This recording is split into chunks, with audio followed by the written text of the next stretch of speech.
multiplayer side of Halo has always been a little bit more fast and loose. In multiplayer, everything and anything can happen. Oh my god. Mother... Oh. We need to be either as good as Halo 2, and obviously that is our bar, is as at least as good, better as helping better. Enjoy your walk back to the beach. While you're working on the project, the bar is sort of a moving target. It can be intimidating for sure. Typically my morning starts with me weeping at my desk for about 30 minutes, and then I get to work. We've really gotten hardcore about instituting afternoon playtests. Okay, it's territories, 15-second respawn time. And it's become fundamental in how we're working on the game. Oh, Froman! Oh, you're so close! From day one, people have been in there playing it, which really refines the gameplay. It was horrible there. Oh, who broke territories?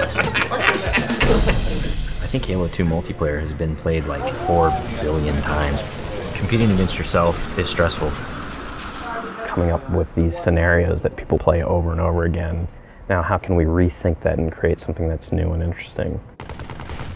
We started getting more into these asymmetrical maps, where it's offense versus defense, where that's a choke point that you want to hold. And I think high ground is an example of that. Some of the specific things that we tried out were having a wall that you have to get past. That sort of defined whether you won or lost the game. And then we stuck some towers in, and we put AI gunners on all the towers. So as you're running up the hill, you're just getting tagged by all these AI guys. That's the direction that we went. We're like, whoa, that's way too hard. In this version, the wall is actually perpendicular to the hill. And in the final version of High Ground, that wall has been rotated 45 degrees because it had 2 turrets up here as well as 2 turrets in the other tower. So there was a lot of firepower coming down on the hill. That got all simplified into 1 turret actually right above the gate, which we felt was not as brutal to the attackers.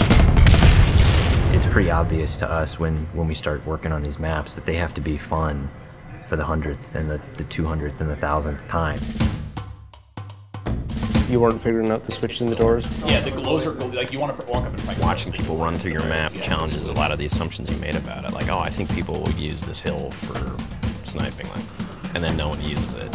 Then you get great comments like, this map sucks, I hate this spot, I hate you. A lot of the time that we spend on these levels are in the details, making sure that the run to a weapon is equal for different areas, getting the distances right for flag captures. Because we make such an effort to place titled objects in a level, like the waterfall, the bridge, the porta potty, people can say the flag is down by the porta potty. That immediately helps with that social aspect. Don't tell them about the porta potty. One of the things that we talked about in pre-production was player movement, and that's where the man cannon came from. There's different ways to move the player around the map. In Halo 1 and Halo 2, we had these teleporters. Although it was a great way to get around quickly, it didn't provide as much inherent danger as the man cannon does. There's almost nothing more rewarding than sniping a guy out of the air as he's man cannoning across the map.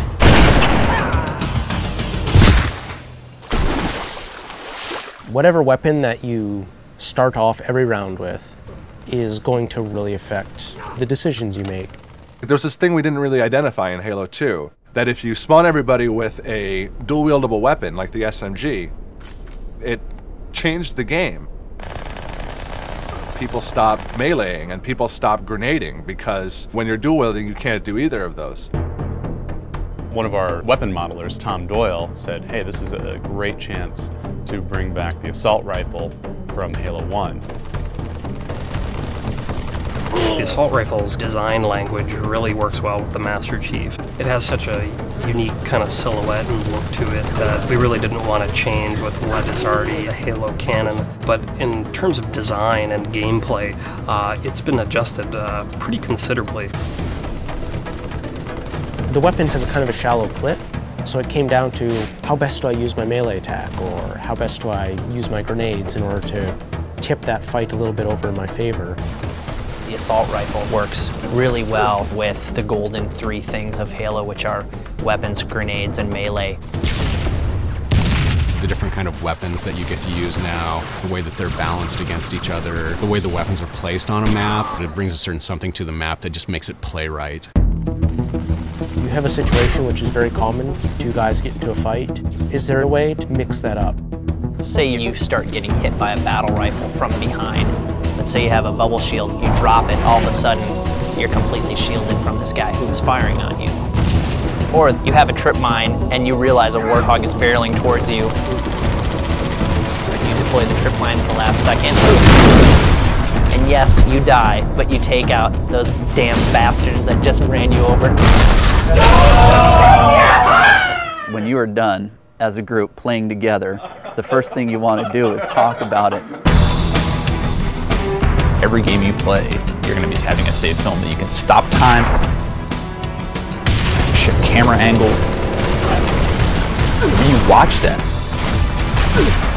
Oh, look at that! No sucks! I think being able to share it with your friends makes the smack talk even more powerful, because it's not just, oh, I just shot you in the head from across the map. It's, I just shot you in the head and let's watch it in slow-mo. It's really going to help people improve their play if they can see it from the enemy's perspectives. You'll be able to watch where they go, what weapons they pick up, in what order. We've done a lot of paper, we have all the specs, but there's a significant part of that that's not yet finished. The big challenge ahead of us now is to make sure that we get everything that we can in the game. We're going to be what we're going to be, and we think it's really good, but everybody's expecting it to be really good, so we got to beat those expectations somehow. That's what's tough, yeah. That's what makes me cry at my desk.